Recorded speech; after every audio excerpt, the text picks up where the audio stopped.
नमस्कार,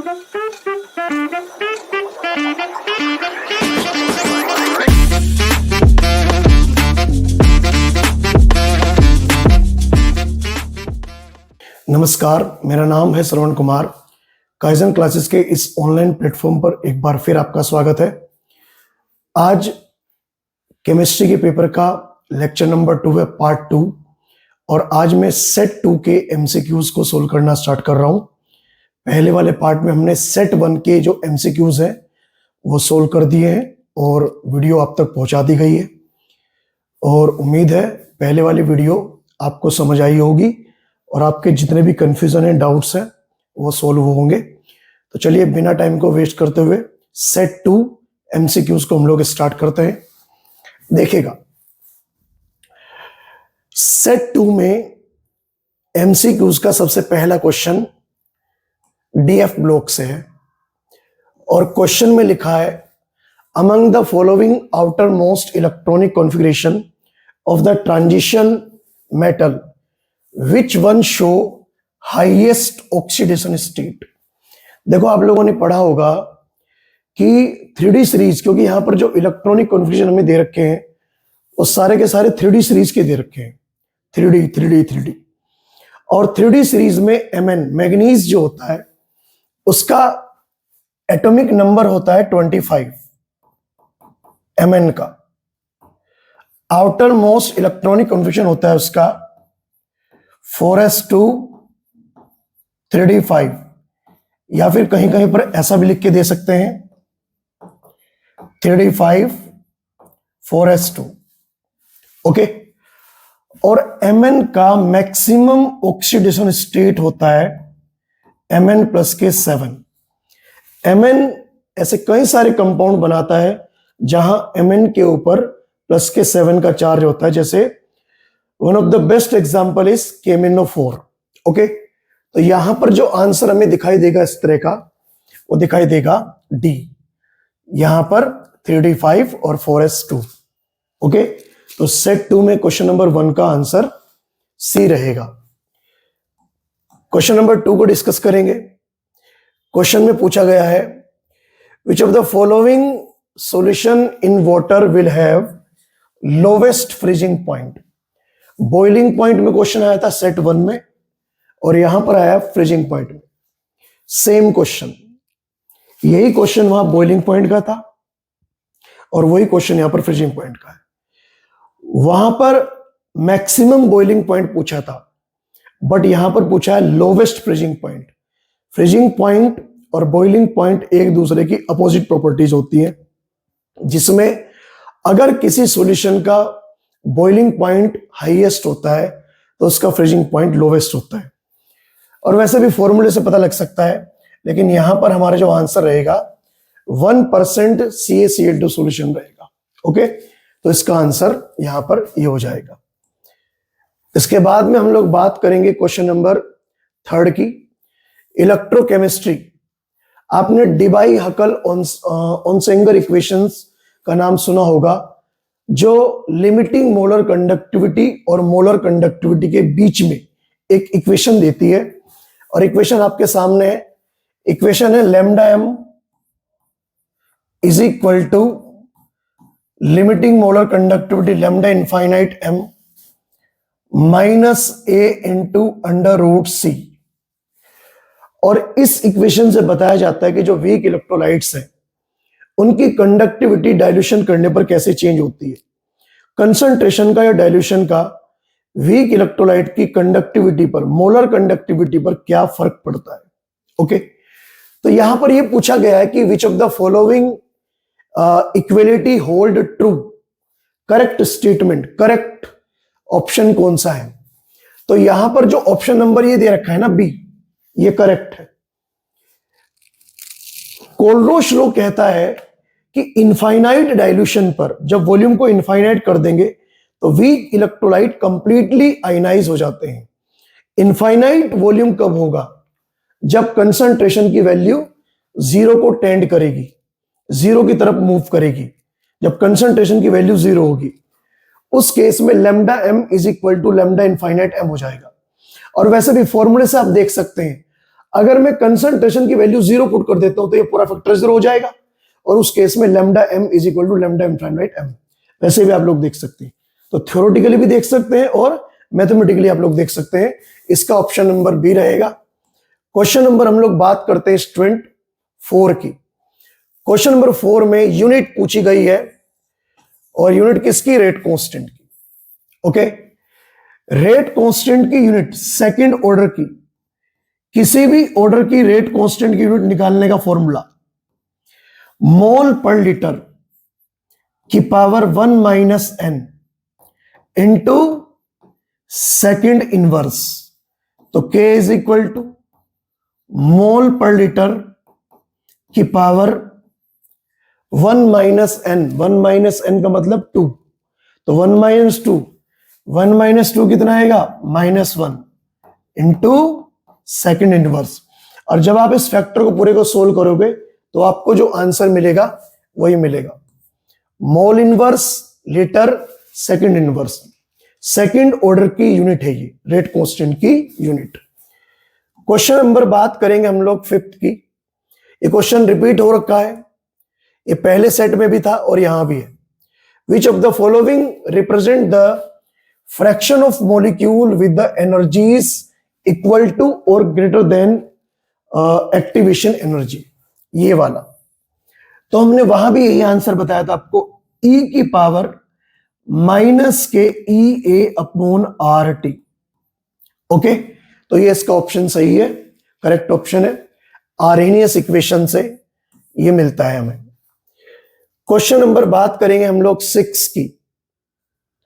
question number 6 coordination complex में ऐसा ही एक क्वेश्चन वहां भी हमने पढ़ा था, बस वो थोड़ा सा डिफरेंट क्वेश्चन था, मतलब उसके अंदर थोड़ा सा डिफरेंस था।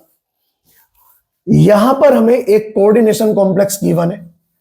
इस कोऑर्डिनेशन कॉम्प्लेक्स में एक Cl बाहर है। क्या पूछा गया है?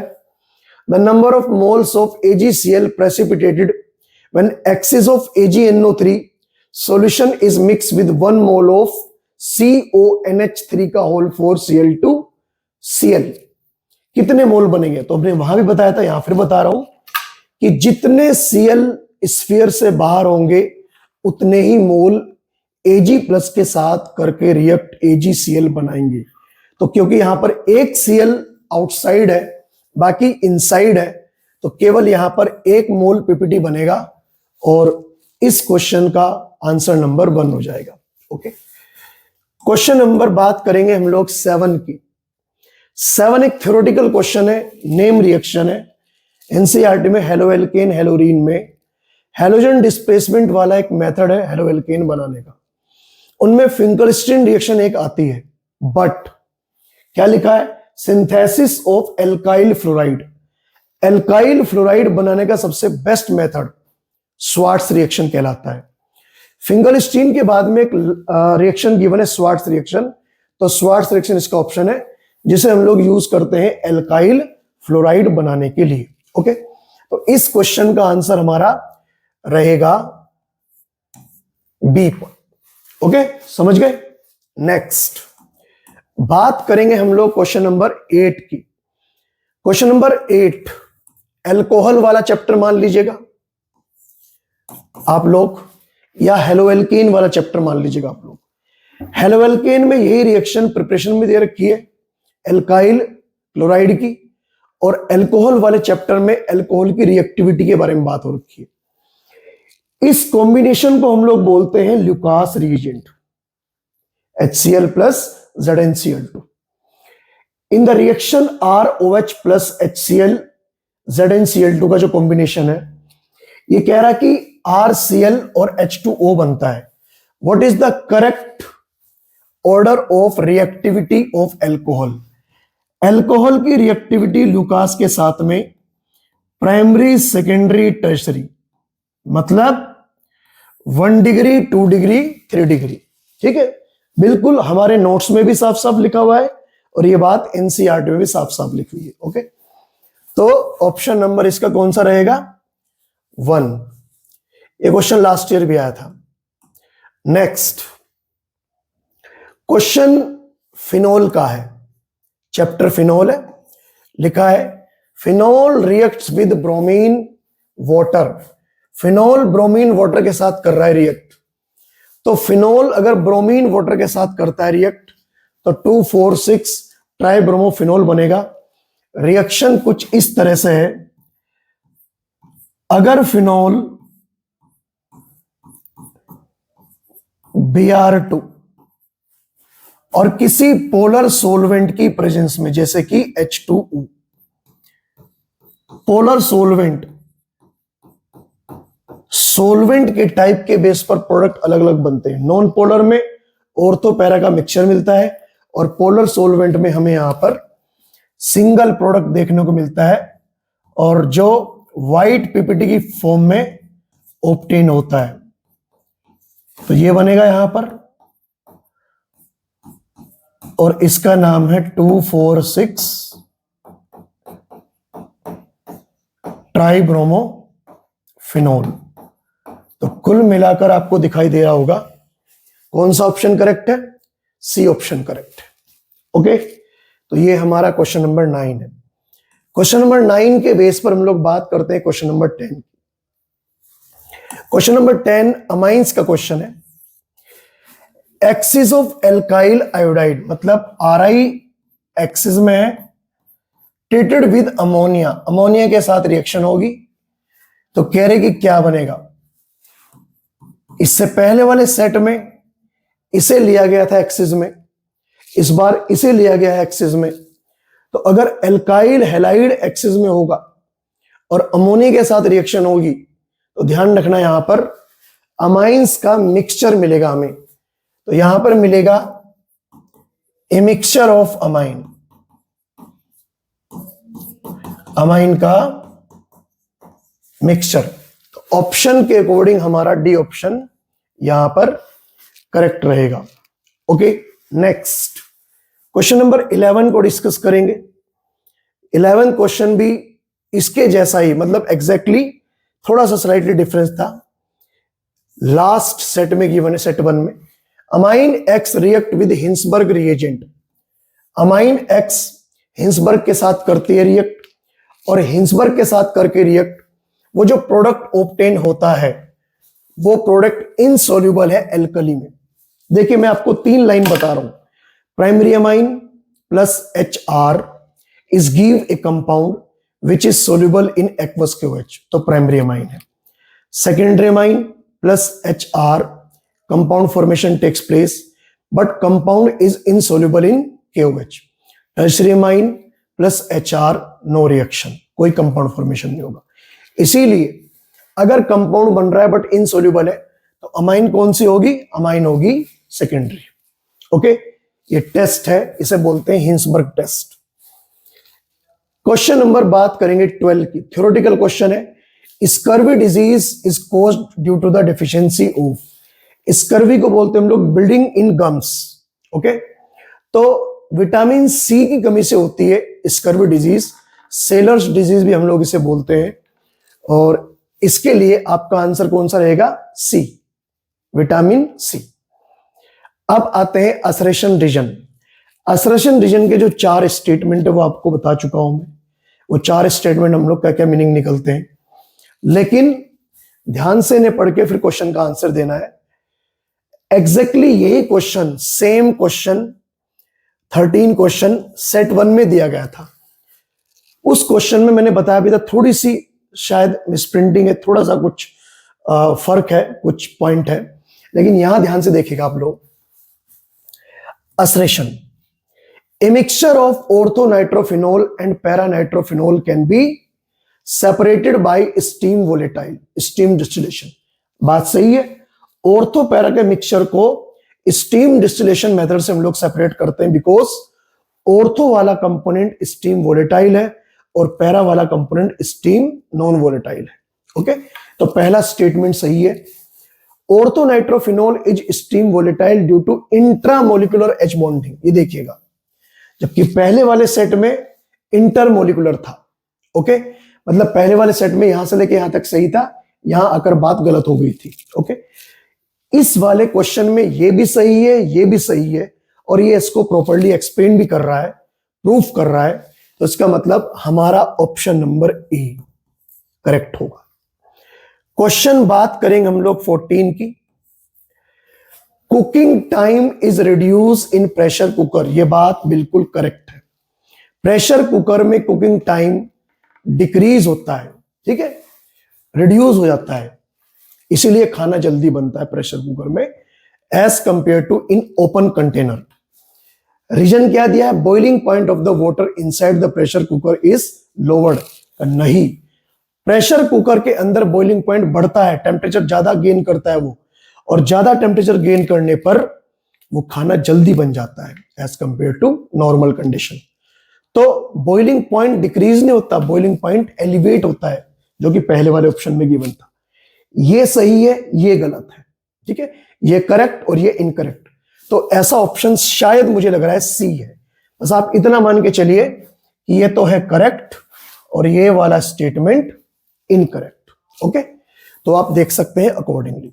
नेक्स्ट क्वेश्चन कह रहा है 15th में, असरेशन क्या गिवन है? Actinoid show irregularities in their electronic configuration. बात सही है बिल्कुल, ये पहले वाले सेट में भी यही क्वेश्चन था। This is due to varying stability of F0, F7 और F14 इलेक्ट्रॉनिक कॉन्फ़िगरेशन। बिल्कुल, क्योंकि जो ये वाले कॉन्फ़िगरेशन है स्टेबल वाले, इनकी स्टेबिलिटी वेरी करती है, अलग अलग कंडीशन में अलग अलग होती है।